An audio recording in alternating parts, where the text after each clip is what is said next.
Sometimes it's one or the other. It's crazy. Oh, I don't see it live on YouTube. Yeah, it says starting soon because they have the delay, but it'll be live. Okay. All right. How about on Twitch, Assassin? You see us? We're good. All right. Yeah, I see it. Let's do this ish. Let me mute the Skype call, get this intro going, and we'll get right in. Welcome to the Four Guys with Quarters show. With your hosts Inferno, Assassin, and Clowns.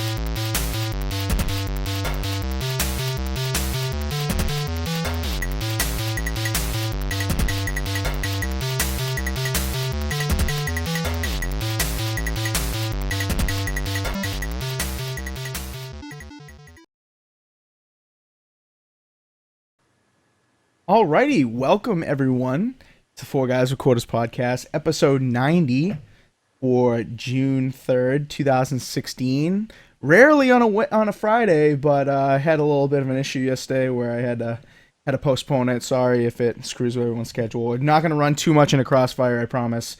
This will be a quick one. Next week will be probably a longer one because we'll have our E3 predictions for pretty much every company there, or as many as really matters, right? So that'll be next week. But this week, we've got a loaded show. We've got a guest with us this week filling in for Taylor. We've got Bear Claw Gaming. What's up, man? Hey, thanks for having me. Yeah, and people, make sure to check out his individual accounts down below his name. So check out his website, bearclawgaming.com. Awesome website. He's got some great articles up on there. He tries to write an article a day. So I don't know. Have you been getting an article a day up lately, Bear Claw? Yeah, it's definitely, I think you and I had this conversation before where before E3 it definitely gets hard because everybody, all the developers kind of slow down with their news. But yeah, especially this week with some Grand Theft Auto stuff, I've been getting stuff done.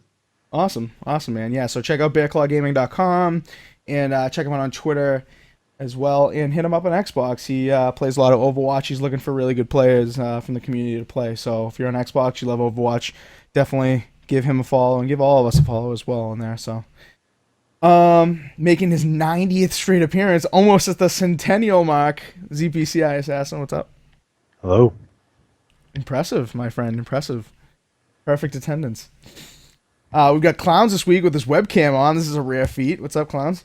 Hey, what's up? Representing Ninja Turtles here. Because isn't it opening weekend right now, I think? Is I'm it? not sure. Is that movie out this weekend? Oof. Either this or next, but I mean, yeah, representing Wow. Ninja Turtles.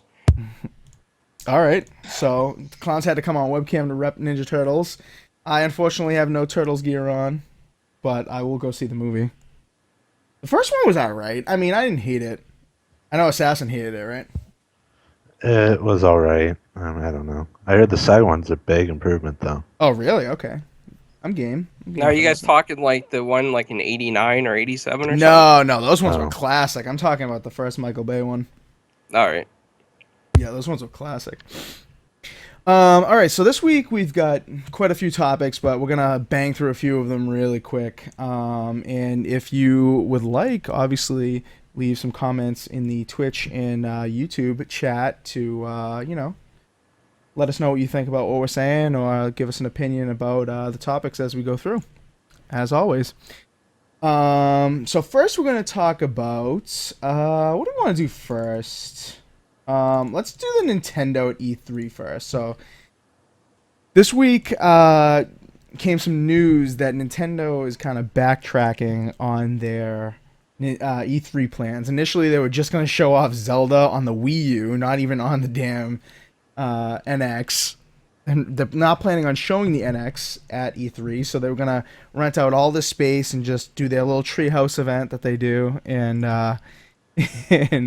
just show off one game. But now they've kind of backtracked on that. And the first day on the Treehouse, Nintendo Treehouse, you're going to be able to watch live on Twitch, I suppose, and through their Nintendo Direct, I'm guessing.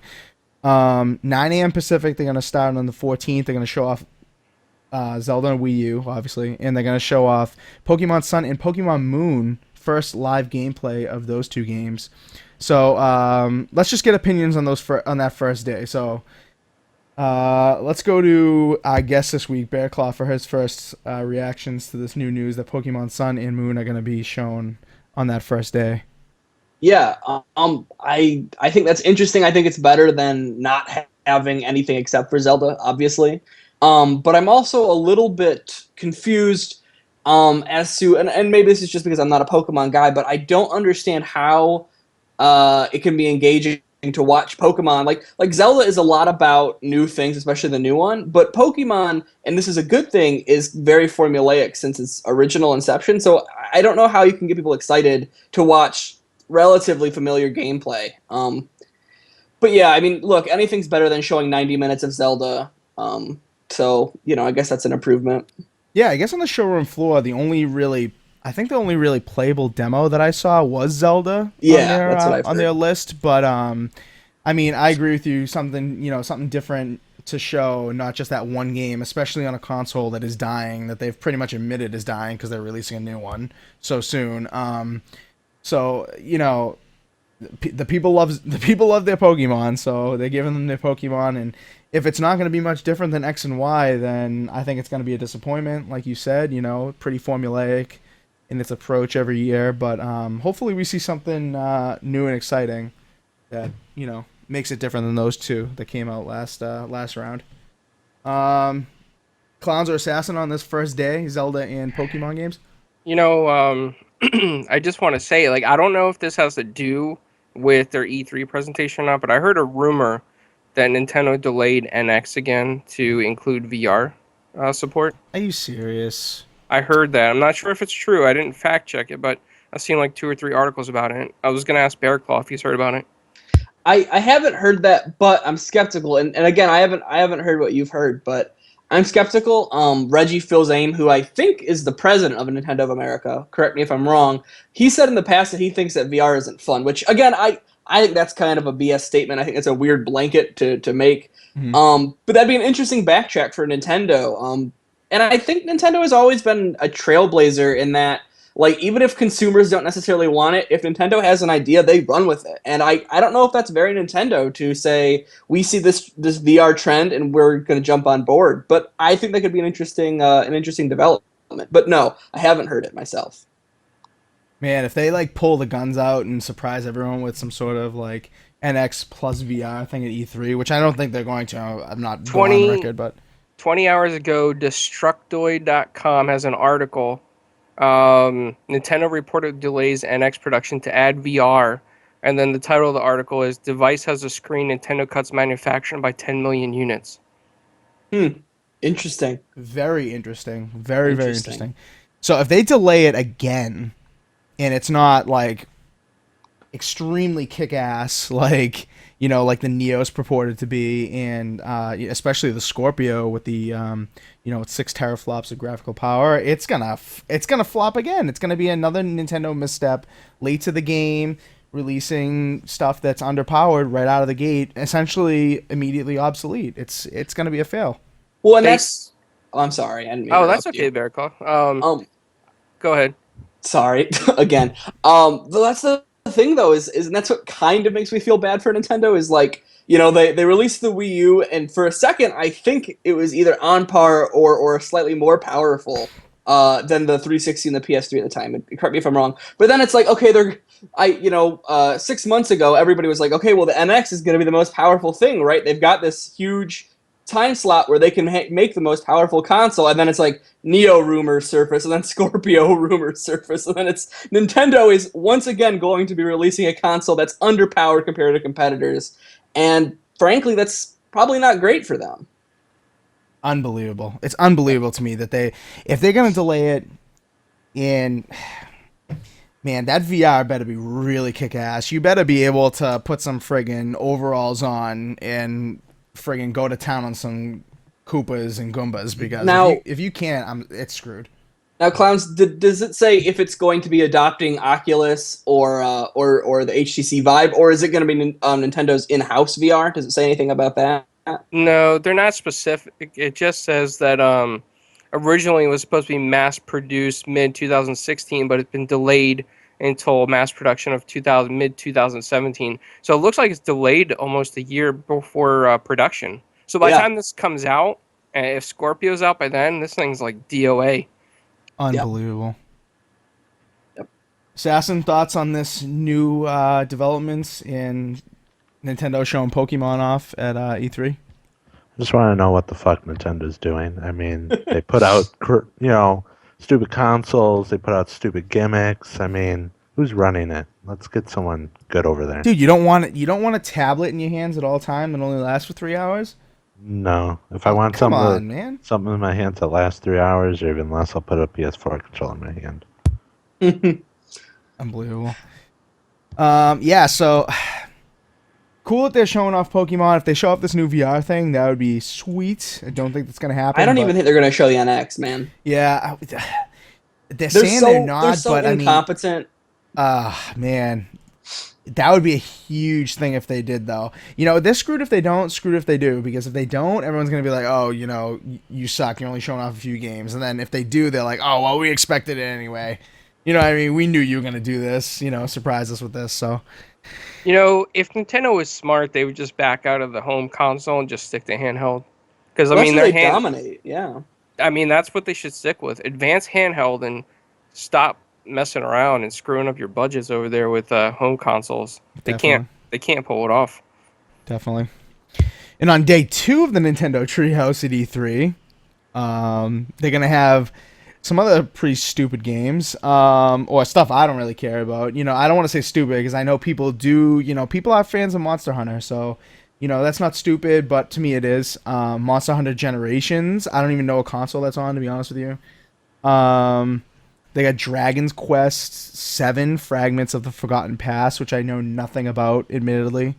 I think they're like, it's mostly like, it seems like outside of Pokemon, and we were just talking about this before we went live, but outside of Pokemon and Zelda, like it's things that are probably going to be very niche in the West, right? It's stuff that will probably do well in the Japanese handheld market, but outside of that, I mean, and maybe Nintendo's just starting to back away from the Western market. Who knows? Yeah.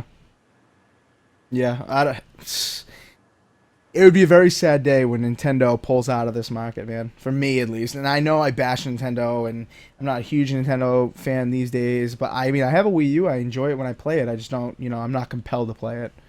I have a 3DS. I'm not compelled to play that too much either. But you know, it's one of those things that you don't know what you got until it's gone. I love Nintendo stuff, but just not enough to play consistently, I guess. Graphic God in the YouTube chat says, I play Monster Hunter. My wife hates it when I call her that. Oh my god. Heyo. So what do we think about these two games? Like, you know, Bear Claw pretty much said the Western market doesn't care about them. What about Clowns or Assassin? What do you guys think about these other ones? This Monster Hunter and Dragon's Quest. Do we care about these at all? Absolutely not. I mean, plain and simple. I mean, it's true though. You know, it's true. Have you guys tried to play Monster Hunter? No. It's hard to pick up right away. It takes some time. I couldn't get into it, and I bought both of them. Yeah, I mean, we know, you know, Clowns. We obviously know some Nintendo fans of Monster Hunter and stuff, but I mean, I just can't get into it. I just really can't get into it. I agree with you. It's really hard to get into. But so that's Nintendo's plans. They're deciding to show off a few more games. They've got a Pokemon Go developer Q&A at 10 a.m. Pacific on June 15th. I don't know if anyone's going to be really interested in that at E3, but maybe they are. But so yeah, that's Nintendo's plans at E3. Anything else on that? Assassin, you upset they're not showing off Game X? No, not upset. And I don't think anyone cares. I don't think anyone cares about Nintendo anymore. Or the majority of people don't really care. So yeah, that's pretty much it on Nintendo. I just wanted to throw it in there because that was kind of like haha, got you when doing more than Zelda, and then people don't really care about it. Halo Wars 2 though, people care about that. I know Clowns isn't the biggest fan of Halo Wars 2, but we'll go to Assassin first on this one because he's probably the biggest fan of Halo Wars 2. I know. Someone grab me a vomit bucket, please. So there were some leaked screens, I guess, some leaked promotional material, potentially the box art as well for Halo Wars 2 on Xbox One leaked, and some interesting stuff. You got Spartans, Brutes, you got the Ark in the background. and it was confirmed on Halo Waypoint that we're gonna get some gameplay demo at E3. I mean, I don't think we needed much confirmation about that, but nonetheless, was confirmed, and this is gonna be the first gameplay that we see in since Gamescom. Gamescom, they only had that trailer. I don't even think there was any gameplay in the trailer, though, to be honest with you. Nope. So this is going to be the first gameplay we see, I guess, ever. So Assassin's psyched about what you see from this artwork that was leaked, and psyched about the demo that's going to come at E3. I didn't see the artwork because I kind of want to stay away from it, just so I can be like, whoa. But yeah, I'm excited for E3 showing. I know, like Clowns, he's like, huh, Halo Wars, ew. But I think this game was made for the fans of the first one. Because like people are like, Halo Wars 2, Halo Wars 2, give me Halo Wars 2. And so I'm excited. See, there are fans of Halo Wars 2, Clowns, somewhere. Less than 500. No, but there's definitely a lot more. I don't see it, dude. And you know what really upsets me about this is that like they'll pull the plug on Lionhead, but continue with development like this. I mean, this game makes no money whatsoever. Halo Wars makes Probably no makes money. more money than Fable Legends would ever. Yeah, at this point. Well, that's true. That's true Well, about Fable Legends, but there- I don't know there about are a Halo. lot of That's rough, man. That's tough to say. there are some things going on with Halo Wars 2, and I agree that the first one didn't sell well, but I think there are some things that are worth considering. For example, correct me if I'm wrong, Creative Assembly is developing this, or at least co-developing this with 343, and that, I mean, Creative Assembly alone actually has quite a bit of clout within the PC realm. The only difference being that, again, it's going to be sold through the Windows 10 area. And if it's sold through Windows 10, then I think a lot of people, the Windows 10 store that is, I think a lot of people will avoid it. I mean, we saw that with Quantum Break, right? A lot of PC gamers don't like some of the practices Microsoft has in the Windows 10 store, so they just kind of, I don't know, ignore whatever titles come out. So, However, Bear Claw, this is a game that kind of lends itself to PC gameplay more than console gameplay, right? So. Oh yeah. Well, and again, if Microsoft can fix some of their things, like, they don't allow mods, they have a lot of kind of restrictive, or what PC players consider restrictive, practices on their store. I think if they can trim some of that fat that PC gamers don't like by November, I think that you'll have a lot more chances of success down the line. But I agree, on console, I don't think it'll sell well. Not because it's going to be a bad game, but I just think RTS games, particularly on console, I don't know if there's a big demand. Who knows? Right. Assassin, you think the demand is huge, huh? Oh, I don't think it's huge, but I think people want an RTS. Like, because on the 360 there's a bunch of them. A bunch of Command & Conquers, and there's, one now on the one? And some free-to-play crap. So, yeah, I think people will pick it up because of it.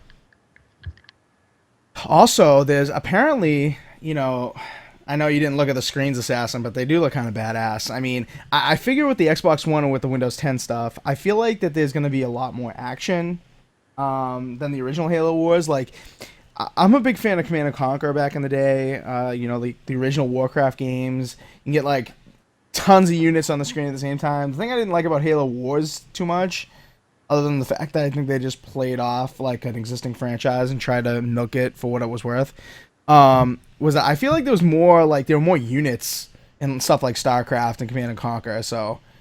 Well, I'm interested, and this is, again, pure speculation. I'm interested if a game that's an RTS can benefit from things like the Azure services that we saw in Titanfall, right? With advanced AI, I'm interested to see if they can offload some of the weight that AI would normally have on the console and see if they could bring that online. Yeah. Because that would offer some advancements as far as enemies on screen and stuff. You know what's really going to help this game take off? Especially with crossplay coming, crossplay and macro keyboards on the PC, because I can't wait to load up a macro that give me all the achievements in a row and just play against Assassin and whip his ass with it. Assassin, care to rebuttal? No, I'm good. Well, I mean, there is that rumored, elite keyboard and mouse and I bet it'll happen. and all that support and stuff. So would not be surprised if they show that off at E3, and that may be the surprise that community manager, what's his name? I had Mikey it written Barra? down. No, that's not the community manager. He's an engineer. Andy, I can't pronounce his name. That's why I wrote it down. Dudinsky, I think. So he said that we're gonna get some more information, some more secret sauce, but he can't really reveal the nature of it at all, not even a hint. So it's gonna be something big at E3. Who knows what it's gonna be? I think it's gonna be keyboard and mouse. Well, they've talked about that before too, right? Like in the past they've said like, hey, this is something we're interested in doing. But again, this is very dangerous ground. Very. Only on the basis of you need to be very limited in what games you allow developers to enable keyboard and mouse, because obviously like for example, this would never happen, but if you ever put a first person shooter setting with people on controllers or game pads against people on keyboard, they'll get eliminated like immediately. Keyboard and mouse is so much more effective, and in an RTS I don't think you would have as much challenge or difference between competition, but I think you open the floodgates up when you make it, if every game can now use a keyboard and mouse. Not to ramble, but Clowns, you were going to agree with that? Yeah, I mean, just to add on to that and go off of that, is that, like, I don't know what Microsoft is thinking. If they're going to come out with an Elite keyboard and all this Elite stuff, who's really, out of all the console players out there that play Xbox One, that love their, Elite controllers, who is really going to buy the Elite keyboard if it comes out?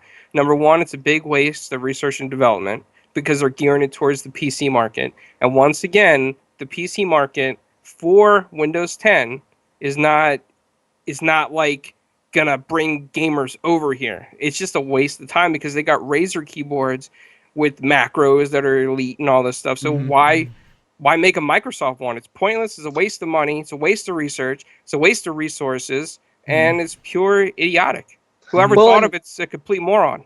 Well, this is a kind of question. I don't play on computer very often, but my thing is, it's easy to make a controller an Elite, right? You can add certain paddles to it, etc. But how do you make a keyboard Elite besides, I guess adding, maybe trimming some fat off of response time? I don't really know how else you would do that. Yeah, no, I think the Elite moniker here with the keyboard is just going to be the look of it at this point. Yep. Like the controller, could be improved like it was. I mean, it was improved to be, arguably the best controller ever made for any console ever with that Elite one. I know you're having problems with your, what is it, right trigger or right bumper? Yeah. What is it? Yeah, my right trigger doesn't work, and I contacted support, and it was like in like April, right? Like 2 weeks after like the 6-month warranty ended. Yeah. And she was like, it's gonna be cheaper for you to buy a new one, and it's like, no.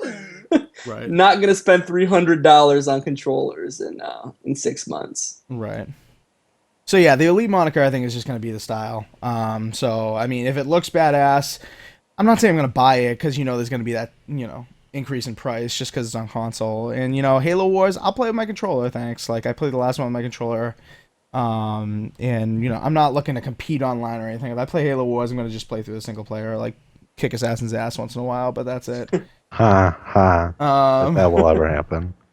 Some good stuff in the chat I want to get to in the YouTube chat. HP North is saying, I will favor the day that Windows 10 gaming dies. He also says, Microsoft needs to stop making the Xbox One more like PC. It's a huge waste of everything because what's the point in doing an Elite keyboard and then doing Windows 10 gaming? So kind of the same sentiments we've been talking about. I think, I think you're right, HP North. I think you speak for the majority of console gamers, but they've got to have some stats to support this. Why the hell would they just, like Clown said, throw all this money into developing a keyboard for essentially one game? I don't know. They've got to have some stats somewhere to back this up. Why would they make such a rookie move? And honestly, though, I could tell you what happened. Somebody in the boardroom at Microsoft's like, "Oh, remember those college days when we used to play on the PC? Oh, it was so cool back 40 years ago when we were like running DOS and playing on so let's do this. Let's bring these people. No, don't bring these people. No, don't bring them there." This generation is not like that. Don't do it, Microsoft. Bad move. See, I think I might be actually be the only one in this podcast. I don't mind the blending of Windows 10 with Xbox. I think it makes sense. I think that if you want to develop Xbox as a brand and less of a product, like stop thinking of Xbox as the box under your TV and think of it as the service. Well, Bear Claw, I want to say, like, I don't disagree with you there, but what I disagree with is that, like, you know, they have both. They have Windows 10 on the PC, and they got Windows 10 basically in the Xbox now at this point. Right. But what they're trying to do is bring, like, PC peripherals and put them on the Xbox One. And I just don't think that the current console players appreciate that too much. Like, how many of them are actually going to go out and buy an Elite keyboard? You know, Right. like maybe some PC people, maybe like 10% of PC people will say in the store, "Oh man, I can't wait to buy the Xbox Elite keyboard over the Razer macro-enabled 50 keyboard." Yeah. You know what I mean? Yep. That's what I'm looking at. I don't disagree with you though. As far as a brand, it's a smart move because Windows 10 in general has the numbers that investors want to see. Yep. Again, I honestly think that Microsoft's blending of Xbox onto Windows 10 will be fine the second they just kind of move over towards Steam's rules with games, and then I think they'll be fine. But instead, they're like, hey, let's try to force a keyboard down their throats, which is probably not the right move. Right. Assassin, last word on this. You think this keyboard thing's a good idea? I mean, I'm guessing you're supporting it because you love Halo Wars, or you don't care.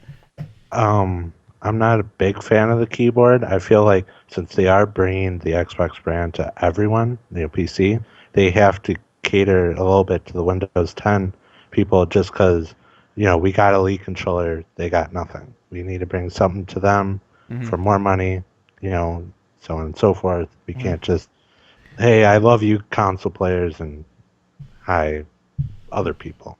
Right. I mean, and also, as you were saying that, Assassin, like bringing console stuff over to PC, I'm thinking the whole time we're talking about keyboard, it's bringing PC to console. But like, think the other way too. This Elite controller, if it works with PC, could also bring like muting of the mic functionality with a button on there, or like some sort of party chat functionality that's not on normal keyboard. So it may have some like specific Xbox related functions that we're not even thinking about. If is that worth it compared to like a Razer keyboard with all these macros and stuff like Hans was talking about? For me, no, but for some people, potentially. I don't know.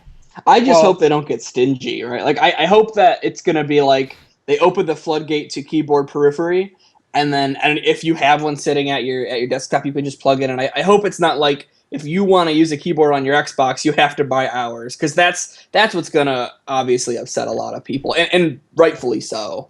Right. Well, technically, right now you can plug your keyboard into your Xbox and it will work. Not with games, though. Right. Not with games, but I mean, I plug mine in and I can control my Xbox a little bit. Right. Hey, Yeah. Who knows? Who knows? The story here is Halo Wars 2, but the story goes way beyond that because with RTS titles, you also have to talk about keyboard and mouse, no question. So I mean, we'll see. I mean, the Halo Wars 2 stuff looks sick, but as we've all kind of alluded to here on this show, once you bring keyboard and mouse into a space where other people are playing with controller, you're getting dangerous, especially in competitive spaces, like I'm sure a lot of people are going to be doing on Halo Wars 2. So can't wait to see more of it, honestly. Hopefully looking to get more into it than I did Halo Wars 1 for sure. So yeah, that's Halo Wars 2. We shall move on and continue with the show. Die, Halo Wars, die. Ooh. Wow, brutal. Assassin. Yeah, brutal. Jeez. Bring me Command and Conquer. Or is that, man? Since we've been talking about some computer stuff, kind of merging into the console space, I wasn't sure if we were going to get to this, but the more I thought about it, the more I thought we should talk about it. And, we don't like to talk too much about hardware on this show, but, I mean, this is an extremely important development, and this is kind of something that may silence all of those people that were kind of questioning how Scorpio and PS Neo would be able to achieve such low prices on the market. People were saying, oh, the the GTX 1080 just came out. It's $700. Oh, the GTX 1070 is coming out. It's $379, $449 just for the graphics card. So how are you going to be able to get a console? It's only $500 and, achieve 6 teraflops. Well, here's the answer right here. And, I've got to credit my man, Xbot 448, for kind of talking to us a little bit about this AMD Polaris stuff, before this announcement, because this guy, if you want to know about hardware, you got to talk to that guy. That guy is a hardware genius when it comes to AMD chips, for sure. Dare I say AMD fanboy, but he doesn't kind of, he's not arrogant about it. He definitely is just a huge AMD fan. So the Radeon RX 480 was announced, and it gets 5 to 6 teraflops. Exact number not disclosed as of yet. But it's only $200. So, I mean, this is a PC card, but obviously, these cards kind of make their way into the new consoles and stuff. So what do we think about this? $200 card that's going to get almost 6 teraflops, going to match the performance of stuff like the GTX 980 or the previous Radeon R9 390X, stuff like that was getting easily, 1080p 60 on every game possible. And even approaching some 60 frame per second marks on 1440p. So what do we think? Is this a big deal? Is this what's going to kind of keep the prices down? Or is this, not that big of a deal because the GeForce stuff is just better? I mean, here's the thing. I mean, I again, it's really hard to have these conversations like you were saying, because it is a lot of speculation. But I think that this is interesting. But I also think that when we talk about, how are they going to keep the price below X, $500, $400, whatever. You need to consider that at times Microsoft, Sony, and I'm not sure Nintendo, but Microsoft and Sony have certainly sold their products at a loss, understanding that if we sell our console at a loss, we'll make up for it in the software. So that might mean that, hey, we're going to break even on our console or take a little hit. But it's under the assumption that this person's going to buy 6 to 10 games in the next year, and that's going to make up for the difference. Mm-hmm. But again, yeah, look, I think $200 is good, and again, we don't know for sure if this is what's going to be in the new Xbox. But I think that when one thing, like anything, any market, when one thing becomes cheaper, it's going to drive the rest of its competitors to go lower too. So I think there's a lot that we could read into with the new card. Assassin or Clowns, is this what's going to be in the new consoles to make it cheaper, or is this not going to be there? Is this going to just drive competition and make other stuff cheaper? I mean, AMD and GeForce are really the big players, so I don't know who's going to really go cheaper now, right? I don't know. What do you guys think? I don't know much about technology. It kind of goes over my head, but if it makes the console cheaper, go right ahead. I don't care.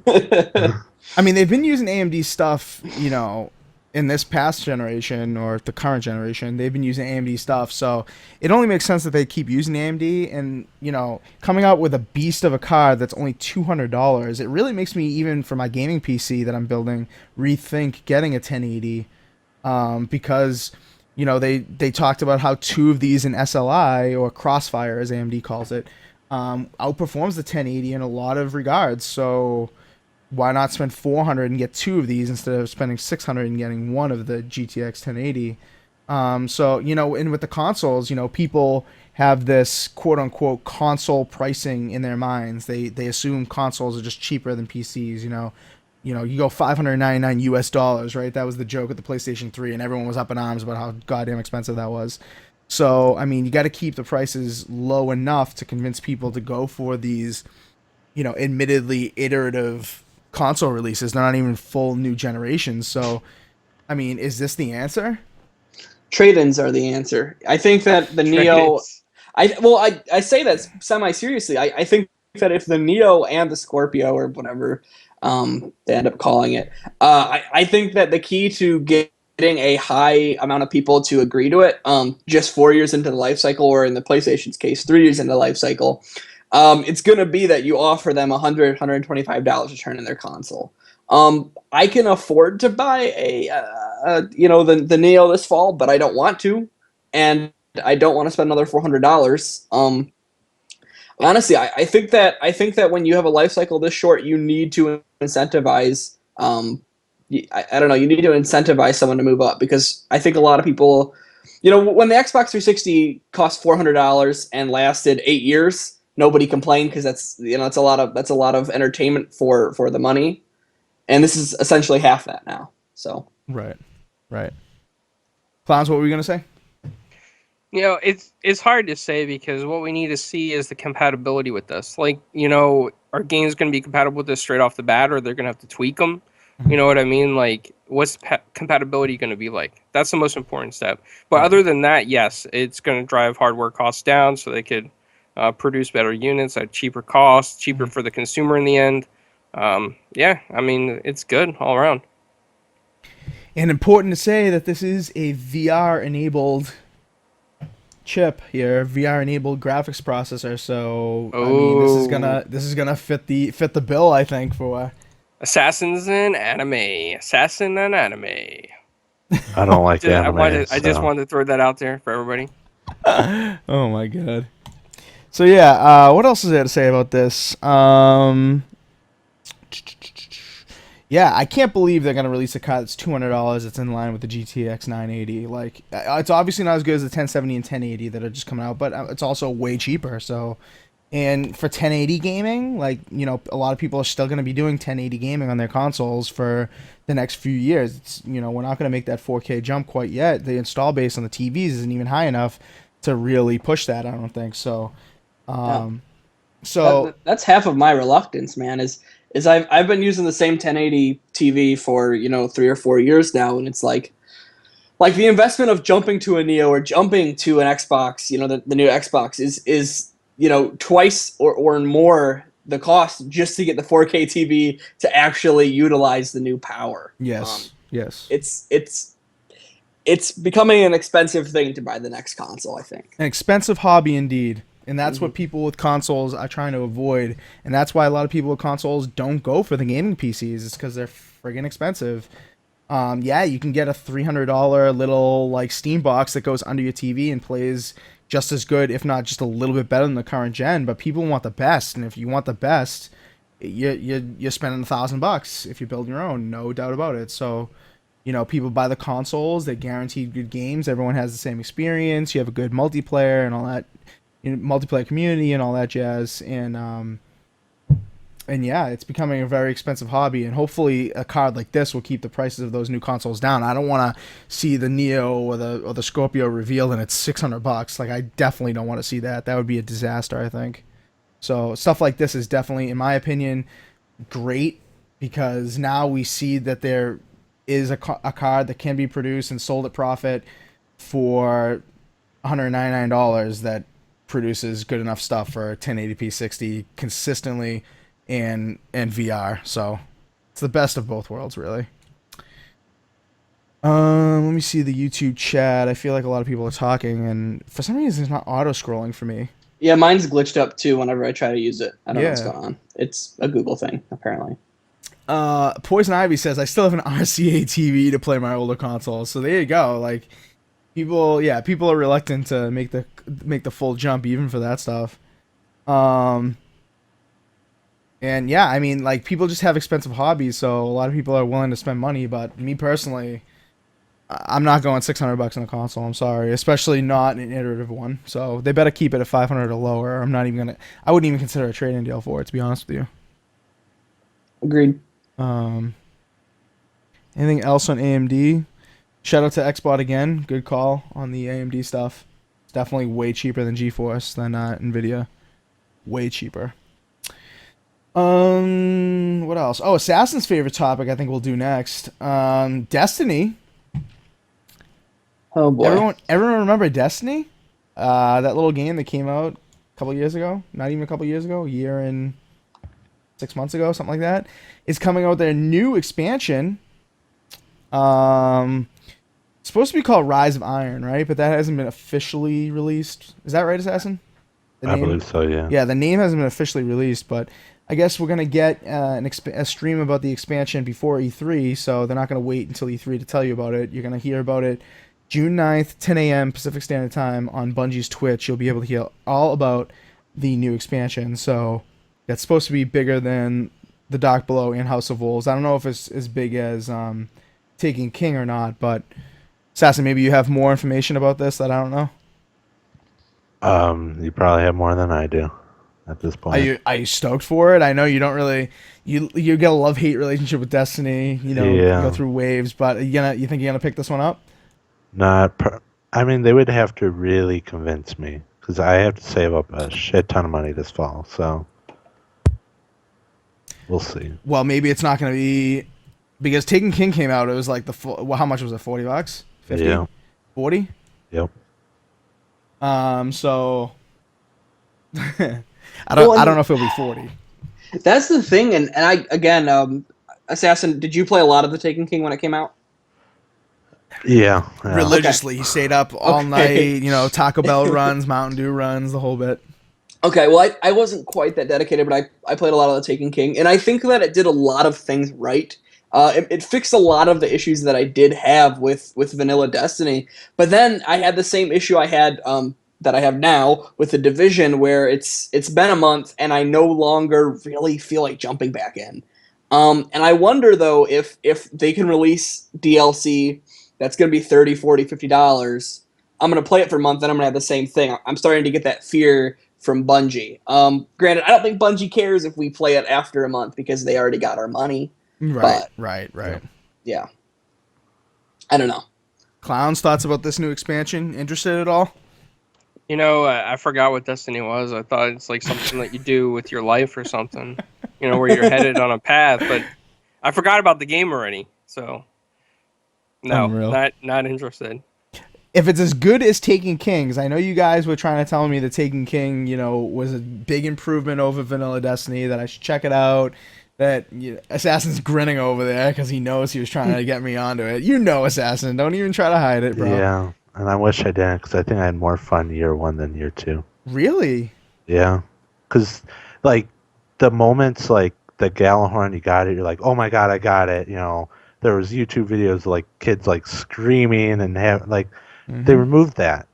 That was the best thing. One of the best things, and there's some other things that they removed. It's just ugh.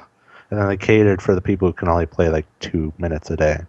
Well, and now, correct me if I'm wrong, but kind of like BioWare, I think that Bungie has bled a couple executives in the past. I mean, this is now from Vanilla Destiny, but obviously Marty O'Donnell's not working there anymore. But I think they lost a few executives, and I'm not sure how that's going to affect game development. I thought Destiny 2 was supposed to hit this fall. I know it's been delayed at this point. Yeah, definitely. But again, I think a lot of people who play a lot of video games are aware that Destiny 2 is in the cooker. And so can you really convince somebody to pick up another $50 expansion when in 8 to 12 months they can have a full sequel to that? I don't think Activision cares. I think they just want your money the first day it comes out. But I don't know, man. I agree. Have to make a hell of a trailer. I agree with you, Bear Claw, because I think they sense it. I think they feel that they're kind of losing people on Destiny at this point. So I mean, that is the question. What you've kind of raised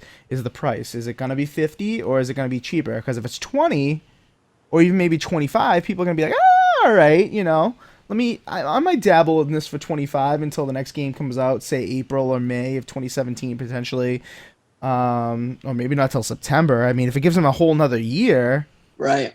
They might need it. Yeah, they might need another year, and then they'll say, okay, we know you guys know Destiny 2 is coming. We're announcing Destiny 2, but here's another expansion for Destiny, and for you guys being dedicated to the cause with Destiny and seeing us through the ups and downs. He has one for $20. You know what I mean? He has a $20 expansion. I think people will go nuts for that. I think it'll get a lot of people back just because it's so cheap. But I don't know. Yeah, we'll see, man. Oh, we lost Assassin. He will be back. Hopefully. Oh no, he shall be back. We'll go back to that Destiny thing for a last comment from him when he comes back because I know he's the Destiny guy. What else do we got tonight? People in the chat are not loving Destiny at all, huh? They'd rather talk about Division. I did not play Twin Coconut. Give them 6 months. Give them 6 months. They don't want to talk about it anymore. Yeah. Yeah. Twin Coconuts in the chat wants to know if we've played the Division update and if we think it is good because they think they messed it up. I have personally not played the Division update. Have you guys played it, Clowns or Bearclaw? Nope. I know Clowns. I think you have. No.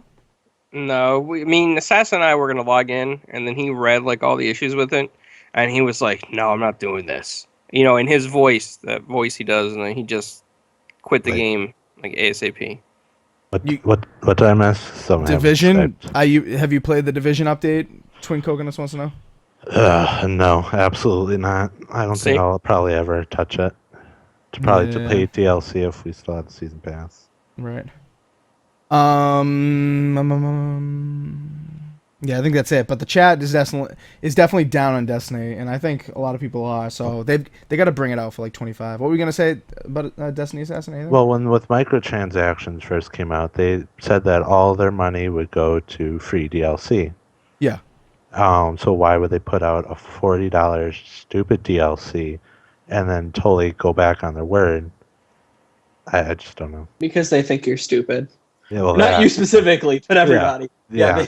They're like, they won't remember. I mean, shit. I mean, I love DICE's games, but DICE, when they released Bad Company 2, they actually released a huge statement bashing Call of Duty, saying, we think that paid DLC segments our population and we would never do it. And then, like, their next release, they were like, oh, I hope everyone forgot, because that's a lot of money we could make. Right. No, I mean, look, everybody will say what they want for good PR, and then when they want their money, they'll come calling for it. Right. And look, Activision is almost worse than EA at this point. So, Yep. No, it's true. Yeah, EA was like the worst game company on planet Earth for a couple years ago, and now I think they're kind of getting their good graces back, and Activision's kind of like taking that role because of their greed. But people love Activision games. People love games in general these days. People are just so thirsty and hungry. Yeah, senses for games. It's more that people are passionate. That's it more than anything. And I think social media draws a lot of this, right? Like I honestly don't think, like, if we didn't have, and I'm not bashing them, like, however they want to make their money, get their clicks is fine. But if we didn't have things like Digital Foundry and all of these outlets and people on social media talking about this game is bad, this exclusive is bad, these graphics are bad, we wouldn't have things like the Neo and the Scorpio this early. But with like this new passionate social media thing, we just have a lot of changes. And unfortunately, changes mean money for people who play the games. So Right. Yep. So, people in the chat aren't buying Destiny. Lady Foxfire in the chat says Destiny's okay, not buying any more DLC. Yep. That's pretty much the consensus. I think that game isn't horrible, but I'm not giving them any more money. Right. Yeah, it's gonna have to be really cheap or really friggin' stellar in order for people to go back. I think I first rated Destiny like a 4 out of 10. Yeah, I didn't really like it that much either at the beginning. I remember the beta was so buggy for me. Oh my god, I could not get into matches. I couldn't get past like a certain spot in it, and this Dinklebot, man. Yeah. Oh, and then Peter Dinklage. Like, I could not stand that guy. I can't stand him now. I don't know if Nolan North is better, but yeah, that's like one of the weirdest things from this gen, if you ask me. Like, a major AAA game just like rips out their narrator and puts a new one in like halfway through. Like, it was just weird. And Witty's exactly right in the YouTube chat. People are stupid, ignorant, too eager for the new thing. So that's why people are still making crap and putting it out. So. All right, we got a couple more topics before we get out of here. Here's a quick fire one, because I don't think any of us have actually played it, but it definitely is important to mention and talk about, because it is quite a feat, especially for console gamers. Fallout 4 mods just came to Xbox One, soon to come to PS4. No word on exactly the date, I don't think, for PS4. June definitely, but pretty soon. But the Xbox One creation kit and mods traffic was 50 times that of the PC mods traffic and creation kit usage. So for those that are unfamiliar, you need to use the creation kit on PC to make the mods, even for Xbox, I believe. And then you get like a 2 GB allowance of mod loading on your Fallout game. and you can't use any achievements or can't get any achievements when you use mods, but it does create a new save so you don't lose all your shit. And people have been craving mods. You know, they even said at Bethesda they've been trying to get mods on PC for 15 years now. They've been trying to do something like this on console, and now we're finally able to get, you know, the infrastructure and the power to do so, and they're really, really proud of it, and especially proud that, you know, it's 50 times more traffic on the Xbox. Yeah. So, anyone have anything to say about this Fallout thing? Because I don't think any of us have really played a lot of it. Have you played a lot of it, Bear Claw? I played a lot of Fallout 4 at launch, but I haven't played in a while. But I do have an opinion, and I think that the biggest takeaway from this is that it opens the door. It now proves to developers, if you really want mods on Xbox or on console in general, you can do it. It's possible. That's what's great. I think that the way Bethesda or Microsoft, I don't know who's making the decisions, have done some of the implementation is a little bit bizarre. Like the blanket thing of any mod you install eliminates. I get they make a separate save, but they eliminate the ability to achievements. I think that's dumb as a blanket decision. For example, one of the best mods on PC that came to Xbox was that it's hard to explain it, but when you could make dialogue choices in the vanilla Fallout, they would just kind of have like the first or second word in the statement, and then sometimes you'd say something that was a little bit off of what you intended to say, and the mod made it so that it had the full statement that you were going to make, so you could make a full knowledgeable decision about what you want to say to each AI. And like mods like that don't change the fundamentals of the game, they just make the experience better. Why are you going to block why are you going to block achievements? I almost wish there was something where, like, you know, they had modders file their game under things like infinite ammo, infinite health. I get changing achievements for, but there are just some blanket decisions that they made that I thought were weird. Yeah, and it's mostly cosmetic on the consoles anyway. Right. Well, and we can't even get, you know, a lot of the things like Skyrim to this day gets gorgeous mods, and we won't see that on an Xbox just from a logistics standpoint. But right. Yeah. No, I think more than anything, I don't really care about Fallout 4 anymore. I'm over it. But I think that more than anything, this sets a standard for other developers of what they can do on console. Exactly. And, you know, CD Projekt Red, now that they saw that Fallout 4 can do it, they even CD Projekt Red said, hey, you know, in the future for Witcher stuff, like, we'd love to get mods on console. So did they really say that? They did. Ooh, that's what I like to hear. Yeah. I love CD Projekt Red. So, yeah, that was it. Go check out the GameSpot article about this Fallout stuff. They've got a ton of articles about it, about how it's doing on Xbox, how it's, you know, coming to PS4 rather, and how it's been doing on PC. And in a couple of those articles, they make reference to CD Projekt Red, you know, seeing how well it's going and saying, all right, we're going to start doing this now. So, Whitty says in the YouTube chat, I just want to point this out before we get to the other people here. He says, people have been modding for months on PC, so no surprise there was a ton more traffic. Well, no, these comparisons, the 50 times more traffic was a comparison between the launch on Xbox and the launch on PC. So it's not like the launch on Xbox and now. It's the launch on both. So I know I probably wasn't clear on that, but yeah, so it was the launch. 50 times more traffic at launch on both. Well, and I know this isn't something that a lot of people like to hear. Well, I don't know why they have this opinion, but thing is, if it's like that on Xbox, imagine the demand on PS4. It's simply because they're double the player base, right? Like, like they're gonna get hammered again. I know that servers were slogging on Xbox when it went up, so I can't even imagine when it goes live on PlayStation. Oh yeah. Oh, it's gonna be a mess. It's gonna be an absolute mess. Assassin of Clowns, you guys, what do you guys think about this? Personally, I like it, but I hate it because, like, I was kind of waiting for mods, you know, because Firemonkey's been playing on the PC a lot, and he's had some mods. And, you know, I saw a few good ones, like you could wield a lightsaber and stuff. And your achievements are, you know, canon, and I'm like, nope.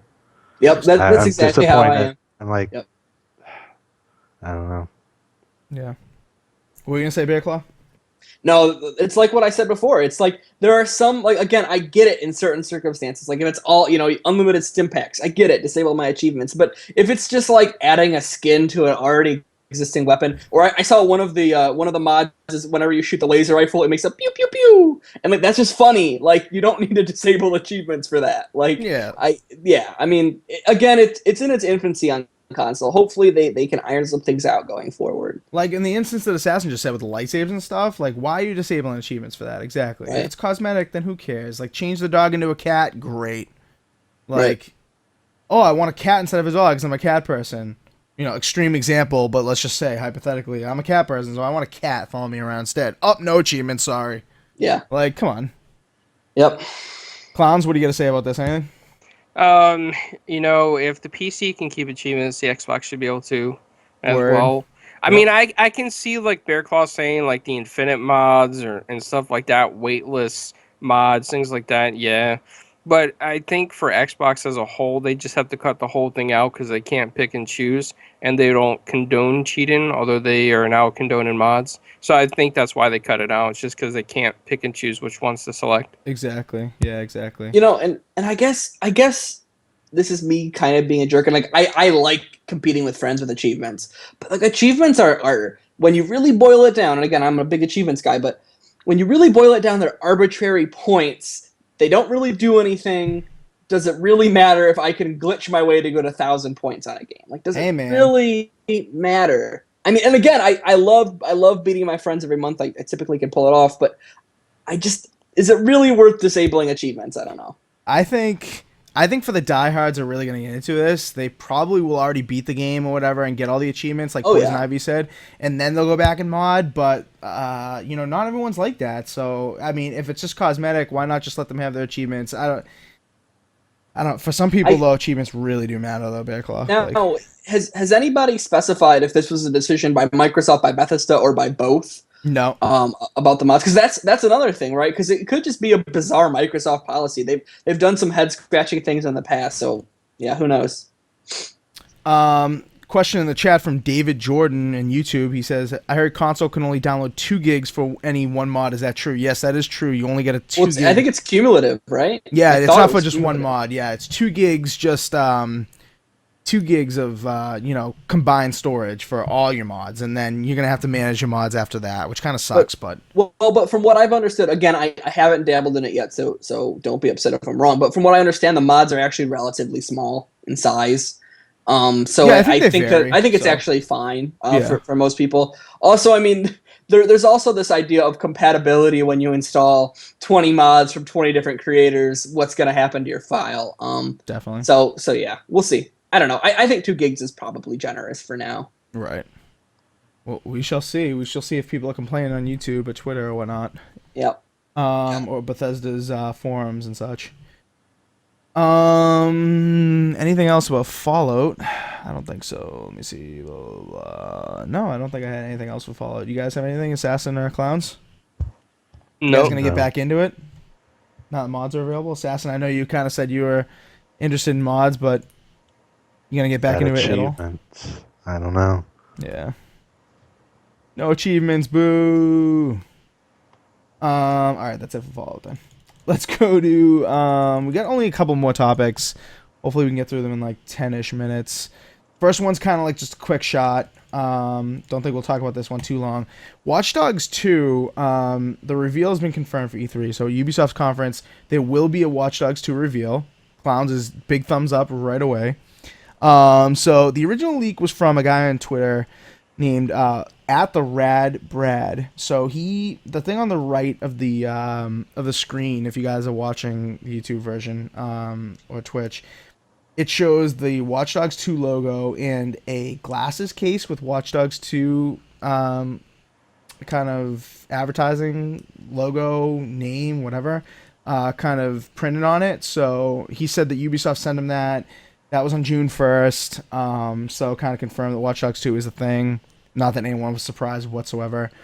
And then in an earnings call, they kind of noted that it's going to come out, but probably not before like April of 2017.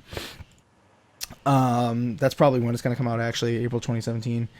But now Ubisoft has come out and officially said they will be presenting it along the likes of For Honor, Ghost Recon Wildlands, and other big titles, so probably South Park. And they're also going to have some surprises, so yeah, Watch Dogs 2. Clowns, you put your thumb up right away, so you have the floor, man. You excited? Yeah, I mean, I love the first one. I thought it was awesome. I liked the story. I liked the the graphics. I liked everything about it. I thought they could have done the hacking more in depth, but other than that, like I thought it was fantastic. I had a blast with it. And I wish the multiplayer was more polished. I mean, we did have fun with it. It was just there was a lot of lag Oh my and latency God. issues. But other than that, though, like remember those motorcycle races on the train tracks? It was fun to knock each other off. It was a lot of fun. That multiplayer Yeah. was a lot of fun. But that first time we played, oh my Like, God. you it don't was- like the 10 frames per second? Oh my God. Assassin, I'm like, dude, is this happening for anyone else? Like, I'm like, is this really how this is playing? Everyone's like, yep, up, down to 10 frames. It's like 30 frames for like a minute, and then the rest of it's like 10 frames. It was crazy. So yeah, I'm looking forward to it too, because we had a good time with the multiplayer. The first game I thought was good. I mean, people bitching about the difference between the E3 footage and the game actually not looking as good as the E3 footage. Like, get over it. The game was good. The game was fun. Liked it a lot. Sasson, you're excited, right? I mean, I know you love Watch Dogs, the first one. Watch Dogs was good. I mean, it had its issues, but I mean, they can improve on it, and it'll definitely be a lot better title. Can't wait. Hopefully, apparently it's going to have this quote-unquote new tone, which I'm kind of like weary about. Like, how is it going to have a new tone and still have hacking elements? I think so. Another thing leaked earlier in the year, actually, and it was a guy who was claiming that, and he ended up having it be deleted, but it was a guy who's actually like a relatively well known within the industry for doing motion capture, and he was a guy who shared some concept art. I wish I had sent it to you before the show so we could have featured it, but it was a concept art of the new protagonist. So Aiden Pierce, as long as this guy wasn't full of it. Aiden Pierce is no longer the protagonist, Right. and I don't think Aiden Pierce is inherently broken, but they kind of wrote him as a very grim character. Yes. And I think that if they have a more lighthearted protagonist, like if they go for like a snotty millennial hacker as opposed to like this very grim 40-year-old man with gray hair, I think that they might be able to breathe some character into the game for better or worse. No. Yeah, I know. As a young person, I know that's See, probably yeah, you got to watch out, Bear Claw, because Clowns is approaching that 4-0, so he identifies with the with Aiden.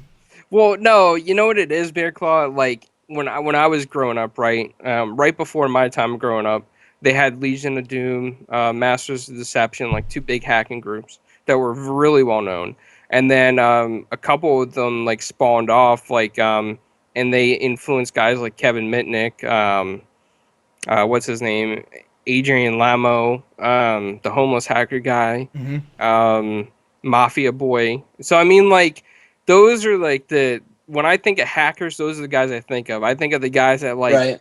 Used to break into like NASA, like YT Cracker or the Secret Service, and most of those guys are now of the age of like Aiden Pierce. Right. So Right.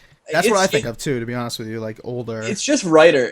Honestly, it's just the writing was honestly, I think, what bogged down. Like, I think it's okay to have a serious character, but I just think the game took itself a little too seriously. Like there were some goofy things that you could have happen, right? Like you could change the lights and you could cause horrible accidents, like just to troll the AI, and like that didn't really fit with this very serious narrative they had.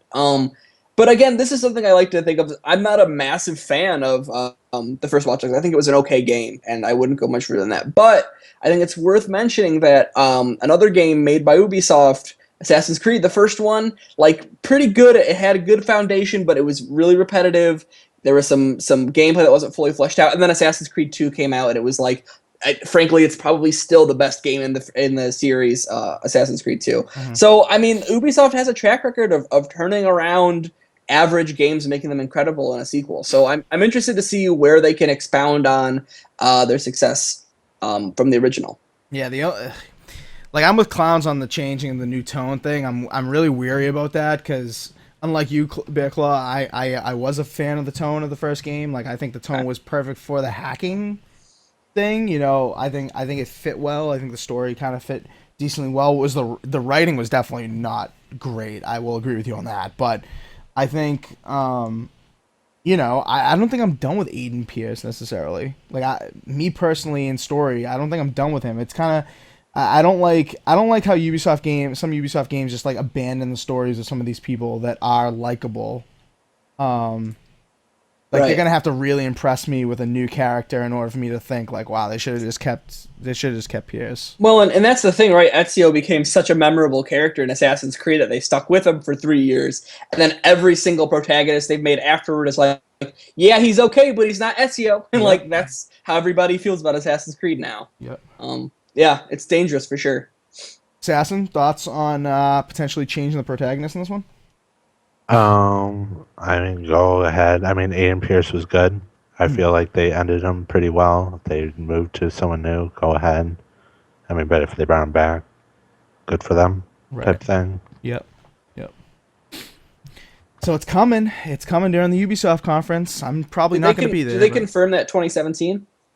In a earnings call they did. They said 2017, but they didn't. I mean, no date as of right now. Right. I'm sure I mean, we'll probably hear more. It's like one of those things where like, oh, fiscal Q4 or whatever. Yeah. Right. Exactly. So we'll get it next year. It's going to be more polished than the first one, like we kind of alluded to, like you said, Bear Claw with the Assassin's Creed example. So I mean, people, look out for it. It's coming. All right, last topic, and then we're out of here. We're gonna skip on the PVZ stuff because not a lot of us played it. Yep. But we'll go back to the PVZ stuff maybe next week. Maybe we'll sneak it into the E3 episode. But last topic I have before we get out of here is the Xbox preview update that was kind of outed by Mike Ibarra, the lead engineer over at Microsoft's Xbox division. June 1st, he said, next Xbox One preview build for a preview audience equals soon. So he's pumping it up like it's coming. And then he says, like all preview builds, it's going to be, it's not going to be all the features in the first one, and it's probably going to come in waves. So, is this the anniversary update then, if it's only going to be some of the features? Because I figured if it's going to be the anniversary update, it's going to be all the features right away. Do you guys agree with that, or do you think it is going to be the anniversary update, just rolled out features as the month goes along? I think features are going to go out as time goes on, just so they get actual feedback, not jam us with 30 things and here feedback. They get individual feedback, on this thing, and then they can actually fix it and whatnot, and it will all work all nice. Right. Yeah. No, I agree with that, because remember the Windows 10 launched in July, like late July last year. And for the vast majority of players, they won't get the update until July. Which means at E3 I got that message from Xbox earlier this week that was like, hey, you can sign up for the latest new Xbox thing. But I think they'll probably announce it at E3 for preview people. But I think they're going to need these weeks between E3 and mid-July to iron out Cortana, to iron out Universal Windows Platform, background music. Jesus, I don't know how it took them so long. I think that probably doing it a little bit at a time, both for feedback purposes. I mean, it's like what you said, Assassin. It's just that if they give us everything all at once, they're just going to get a lot of shouting, and they can't really make sense of it. But if it's, I think it's going to be slow rollout. Right. But the fact that it's going to be slow rollout is kind of like why I'm thinking this isn't even the anniversary thing. Like, I think this is something totally different. I think the anniversary update will be like in July, perhaps. Like, I know they slotted it for June back in March in the Microsoft Build Conference. I know they kind of said like this is going to be happening early summer, probably June. But like, my thing is, how can you roll out, if it's an anniversary update, it's supposed to be like all this stuff like Windows 10 encapsulated, like here we go, like here's the merging, UWP, hashtag UWP, whatever. Like, how are you going to get this anniversary update and only roll out like some features at a time when everything is supposed to be so intertwined? Because like, it'll only go out to preview. Preview will get the slow build, and then when it's out of the preview, remember, are we all in the preview program? Yep. Okay. No, I got a little bit of story about that, huh, Assassin? Yeah, I'm sorry, Bear Claw. I didn't mean to cut you off. No, I didn't get the invite for this new preview. Okay. No, I didn't get the invite either, but okay. I did. I guess it's just Assassin and I. But But point being that, like, typically what they'll do, I mean, it's kind of, I mean, it is just like what they did last year, right? Where if you are in the beta for, or whatever, the preview, then you're going to get these new features, and then when it goes live in July, that will be the big update. So we're just basically, we're taste testing the July update, the Windows 10 update. I think that I don't know. I mean, what could they squeeze in before that update? I don't know. I mean, the only thing that I still think that I would love to see them bring back that they haven't already announced is like friend and family sharing. Yes. That's all I want them to bring back at this point. Clown's thoughts on this? Is this the anniversary update? You know, I just like to raise a middle finger here because I didn't get invited. You know. Now, wait, have you opened the app? Because I think Yeah, I have. Okay. So I was gonna say you can click on it and okay. All right. Unless there's a new place and it hasn't shown up yet. I don't know. Is there a new place in there? All right. I don't have my Xbox open, but you'd have it open, and there's like the registration tab. You click registration. It will tell you you're enrolled. Click on registration or click on you're enrolled, and then it'll be like leave the program, your current thing, and then it would say like latest Xbox experience. Mm. So it's within the registration. I don't know I'm not sure if you should tell everybody that. Like, I'm not sure if I was supposed to tell everyone because I don't know if they want everyone to do it. But yeah, do try it. I mean, well, yeah, I mean, before that, I was raising my middle finger because I was a little disappointed and upset. And I'll say because I'm in the Windows 10 Insider Preview program on the PC, and I've helped fix bugs on there and even talked to people at Microsoft.com, like at their personal email, like developers of the PC version. And I basically have an unlimited lifetime license of Windows 10 on as many PCs as I want, but I didn't get invited to the Xbox One preview. They just need to merge the programs, honestly. I was kind of disappointed, man. Yeah, it's like this is supposed to be a merging of the two, universal Windows platform. Why don't you get the cred for doing what you've done on Windows 10 when I know Assassin's like a diehard, like I'll take every survey there is, and that's why he probably got the update or whatever. Yep. But, at the same time, people in the Insider program on Windows 10 have done a lot for the community over there, and they're kind of like shafted on this, so. Yeah. Crazy. Yeah, we'll see. I just hope that, like, I like the leaks. They make it exciting, especially as somebody who writes articles. I like the leaks. It's something for me to do. But I really hope that we get something, some sort of feature surprise at E3. Definitely. Yeah. She-Wolf says that everyone who's in the preview program got a message that it's time to register. I definitely did not. Yeah, based on how good Xbox is at sending out like Gears of War codes for people who bought the Ultimate Edition, I think we can trust that that Microsoft's code delivery system is a little bit janky on Xbox. Yeah, maybe everyone was supposed to, but in reality, did they? Probably not, because I know for me, I definitely did not get it. Yeah, like I said, just check within the open the app and then click on registration and then click a third button within the registration page, and it should have latest for you. If it works, everybody. I'm not sure if the message. I don't know if the message really correlates to like anybody special. Right. All right. Anything else about this before we get out of here? I don't think so. Assassin. Anything I missed, big guy? You usually are right on top of that. Nope. Assassin, come on, buddy. All right, so yeah, quick show today, but I mean, it's kind of like the pre-E3 lull, right? So Next week will be a bigger, probably better episode. No offense to you, Bear Claw, you were amazing. Thanks for coming on and doing the show. Heartbreak. No, of course. Thanks for having me, guys. Thanks. Yeah, absolutely, and everyone got to see Bear Claw's mug for the first time on our show, so I'm proud to finally get that webcam going for him. So. You're welcome. So find us if you haven't already. You probably have, but youtube.com/4GwQPodcast is where we stream live every week. We also stream live on Twitch at the same time, simulcast. Twitch.tv/4GwQPodcast. So go follow us and sub on those respective channels to know when we're streaming live every week. Also follow us on Twitter to find out the accurate time. We usually post the topics on there ahead of the show as well, so you guys can prep your comments, opinions and stuff, get ready for the show, whatever. So So that's twitter.com/4GwQPodcast. That's our handle on there. Check us out on Facebook, 4GwQuarters on Facebook. Just search it, you'll find us. Check out our website, 4GwQuarters.com. Reviews, articles, past episodes you can watch on there as well instead of going to YouTube if you prefer doing that. Yeah, iTunes, Spreaker, radio, we're everywhere. Just search us and you'll find us on those respective platforms. And Bear Claw, why don't you give a shout out to your site once again before we get out of here?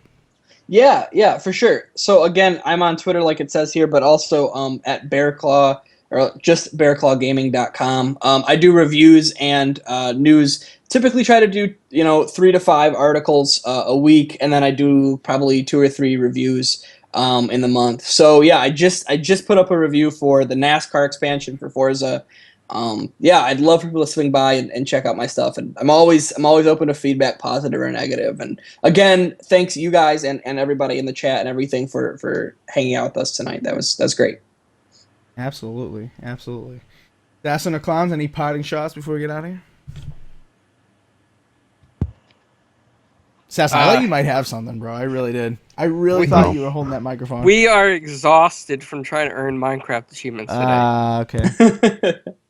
We'll let you get back to that. All right. We will see you guys later. Until next week, E3 predictions. Thanks for watching episode 90. We'll see you guys later. Peace.